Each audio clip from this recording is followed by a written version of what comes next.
Hi. Hi. So here now I'm with Hanna, and a big thanks to Hanna because she coordinated this for me and helped me come to this school, meet a lot of teachers, and meet some students also. And we are in conversation with her, and she. Can you please introduce yourself first? Okay, I'm Hanna Lampi and I'm working here in Pasila Elementary School as a special education teacher, but I don't have my own group, like a special group. I have an inclusion system where my students are 100% included in other groups. Oh, that is really interesting. And special education is something that we would really like to know. And so let's start with this. First question is, how did you decide to be a teacher? Actually, my parents, both of them are teachers, and everybody has always been saying for me that Hanna is so going to be a teacher. And I have been like, when I was a kid, like, no, never, I will never be a teacher. I will be something totally different. But okay, maybe that was in my personality. I first studied to be a kindergarten teacher, then the classroom teacher, and then special education teacher, and now I'm even done my PhD. So never say never. All about education. Yeah. Same, like my mother is also a teacher. Okay, So, it runs in the family. yes, there's something common between us. And Yeah. let me tell you, I've been attending Hannah's class yesterday, and she's a brilliant teacher. Like, she's a wonderful teacher. I'm very sure students love her. And so let's go ahead.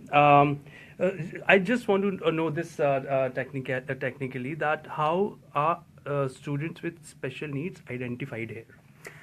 There's most of them has some doctor or neuropsychology or somebody who has been like a diagnosis them if there is some neuropsychological things, but also there is just like some social or behavioral problems. Sometimes if they are too bad to be like without help, special help, I think very often there is some problem with learning or something, and then the problems for behaving comes because there is not enough support for those kind of kids.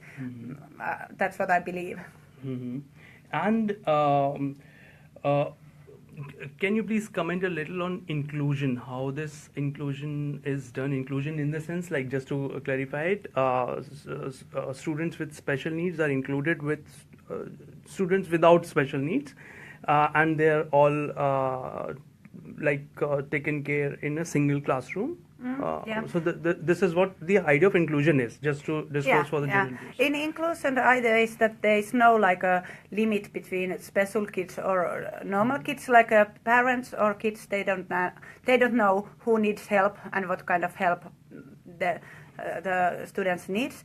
But of course, like a special education teacher, I need to understand what is the problem, and I'm doing like secretly those kind of helping things. I can help with the exams. I can make them a little bit more like pictures if there is some visual problems to like understand numbers or some dyscalculia or in dyslexia. There might be some special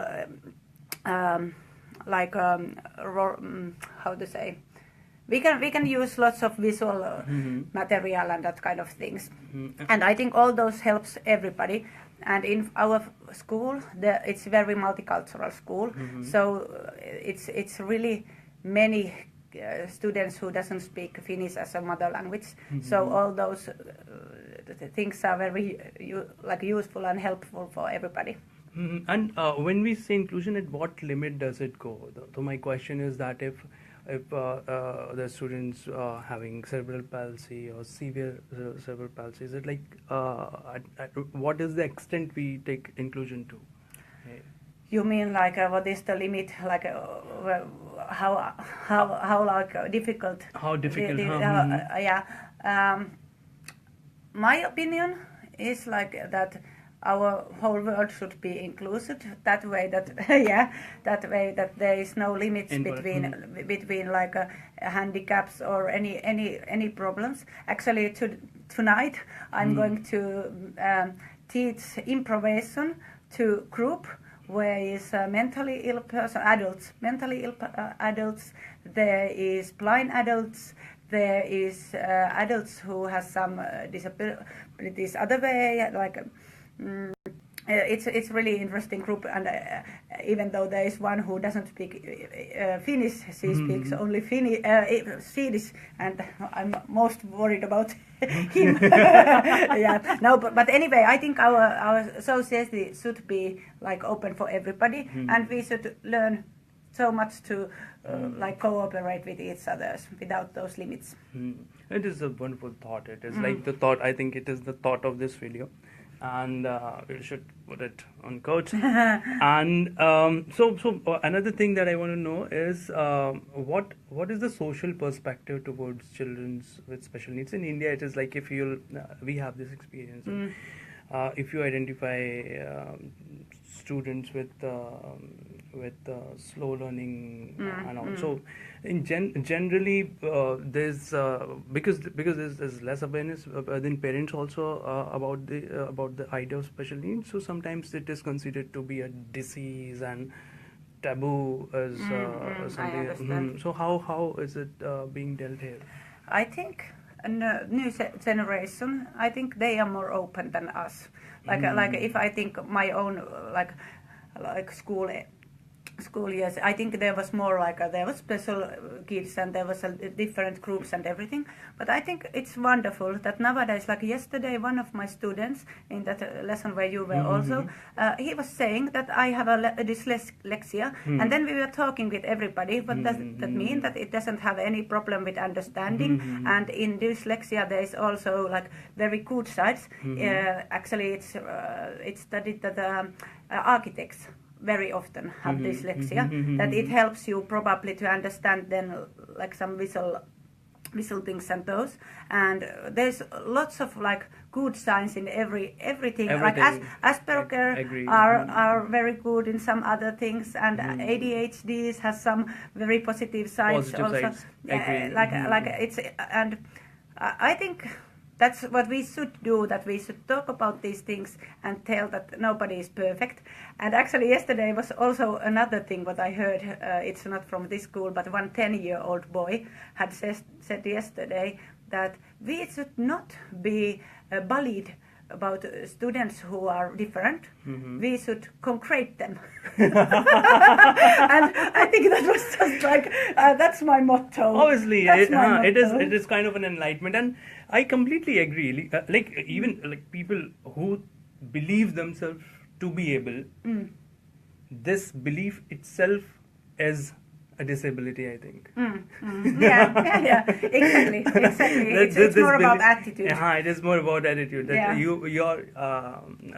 it's always relative. Exactly. Okay, so just moving to the last end of this conversation, I would, if you can please comment on this idea that what I have been observing in Finland is that the profession of teaching is very respected here, and this is what my observation has been. So, would you like to make a comment on this? That how it happened? Was it like this before also, or is it evolved with this new education system? And for me, I think I think it has been very, very many years that studying to be teacher has been very popular, and that makes it like if it's popular, it makes people are respecting at least the studying of teaching.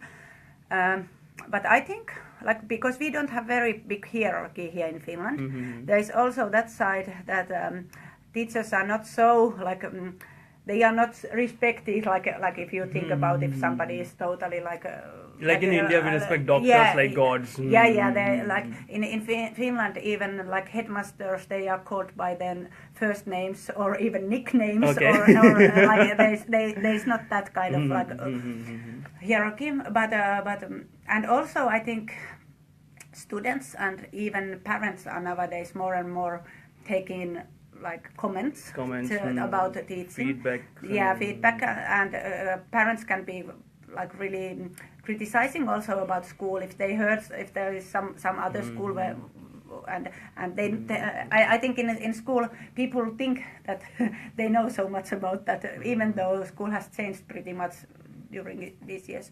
But that's true. At least this year, Finland is gonna turn 100 years this year. So I think everybody are talking about our school system, and so maybe this year at least teachers are also very respected that way. Mm-hmm. Yeah, but I think it's our system is very like we try to cooperate with parents and kids. And I think that's the most important thing, that we are not like trying to be somebody who is giving some information. We are like learning life together. Co-learning kind of learning Exactly. together, growing together. Yeah, and teachers are not perfect, I think. Obviously, Yeah. And no one should. Yeah. It's And, always a journey together. yeah, and I think in Finland it's like good that we are saying it like openly for the kids as well. Perfectly. No, I think it's a very important comment. So yes, thank you. Thanks Hazel. Thanks to Hazel who connected us, and it's a public. Thanks to Hazel from both of us, me and Hanna. Thanks to Kasturi if you are watching And yes, this. if Kasturi is watching here, Kasturi, here is Kasturi, thank you. Hanna's PhD thesis, and you are also in here, so you are with us here. See you. Thank you. Thanks a lot. Thank Hanna. you Thanks very a lot. much. Thank you. Bye bye. Bye bye.